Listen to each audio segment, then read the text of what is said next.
கண்களில் இருந்து இரத்தமாக கொட்டும். அதிவேகமாக பரவி வரும் புதிய வைரஸ் குறித்து WHO எச்சரிக்கை. கொரோனா, குரங்கு அம்மை போன்ற வைரஸ்களால் உலக நாடுகள் சந்தித்த இன்னல்கள் போதாது என்று இப்போது புதிதாக ப்ளீடிங் ஐ என்று அழைக்கப்படும் மார்பர்க் என்ற புதிய வைரஸ் பரவி வருவதாக உலக சுகாதார நிறுவனம் எச்சரிக்கை விடுத்துள்ளது. ஏற்கனவே ஆப்பிரிக்காவில் இந்த நோய்க்கு 15 பேர் உயிரிழந்திருக்கும் நிலையில் நூற்றுக்கணக்கானோர் இந்த வைரஸால் பாதிக்கப்பட்டுள்ளனர். மனிதர்களின் உயிருக்கு மிகவும் ஆபத்து விளைவிக்கக்கூடிய இந்த வைரஸ் வேகமாக பரவி வருவதால் ஆப்பிரிக்க நாடுகளுக்கு பயணிக்கும் இங்கிலாந்து பயணிகள் பாதுகாப்பாக இருக்கும்படி UK ஹெல்த் செக்யூரிட்டி ஏஜென்சி கேட்டுக்கொண்டுள்ளது.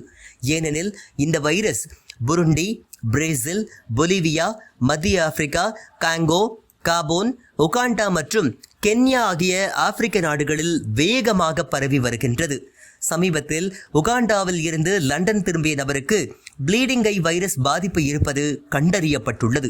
அவரிடமிருந்து அவரது குடும்பத்தை சேர்ந்த 4 பேருக்கும் பாதிப்பு பரவி இருக்கக்கூடும் என்றும் நம்பப்படுகின்றது. இதனால் தான் பிரிட்டன் அரசு ஆப்பிரிக்கா செல்லும் பயணிகளை எச்சரித்துள்ளது. Brazil, Bolivia, Colombia, Cuba, Dominican குடியரசு, ஈக்வடார், கயானா, பனாமா மற்றும் பெரு ஆகிய நாடுகளில் இந்த ஆண்டு 10,000த்திற்கும் மேற்பட்டோரை இந்த வைரஸ் பாதித்துள்ளதும் இதற்கான தடுப்பூசி இதுவரை கண்டறியப்படவில்லை என்பதும் அச்சத்தை அதிகரித்துள்ளது. இந்த வைரஸ் தொற்று பரவினால் மூக்கு, ஈறுகள், பிறப்புறுப்பு, கண்கள், வாய் மற்றும் காதுகளில் இருந்து இரத்தப்போக்கு ஏற்படும் என்றும் காய்ச்சல், வயிற்றுப்போக்கு, சோர்வு, உடல்வலி, தசைவலி போன்றவை இதன் பொதுவான அறிகுறிகள் என்றும் உலக சுகாதார மையம் தெரிவித்துள்ளது.